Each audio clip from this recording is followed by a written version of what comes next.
الرحيم hadda waxaan joognaa waa jiid hore sarinta waxaan kaga faa'iideysanayaa waxa la sameeyay ciidan xasilina ciidanka waxa la doonayaa ciidamaduna inay dhug nugulaadaan oo lala shaqeeyo gaadiidka tiknikada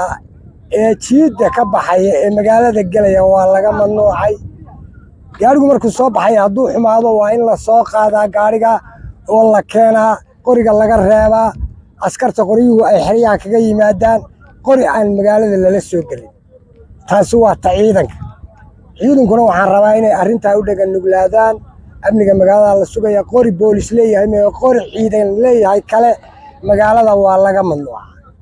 amaamiirta in loo hoggaansamo waxaynu u dhimanaynay waa maamul aynu inagu leenahay maamulka amaamiirtiisa haddaynan u dhagan nugaalan dee waxay noo soconayaa ma jiraan rag baa u dhintay guryaha u dumay hanti baa u baxday qordheeraa lagu waayey waa wixii aynu doonaynay taasi waxaan leeyahay ciidamada gaadiidka tiknikada aad magaalada la soo galaysaan waa mamnuuc gaari qori saaran yahay oo gobolka soo gali karaa ma jiro askari qori sito aan boolis ahayn oo soo gali karaa isna ma jiro shacabkana waxaan u sheegayaa ciidankaa la sameeyey ha lala shaqeeyo wixii khamri wata u soo sheega taleefanada qorta lambar baa la samaynayaa degdega oo gurmada ninkii caagad sita waa soo sheegaysaan saasaynu amnigeenu ku sugnaanayaa isna laba kelmadooda gaashaanla sare bixin waad odhanaysaa waa maamirta waad bixinaysaa adaa boolisa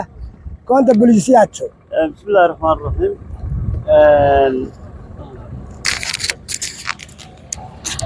bismillahi raxmaani raxiim hadal waxaan ku dari maayo inta uu kornay hayla sheegay weeyi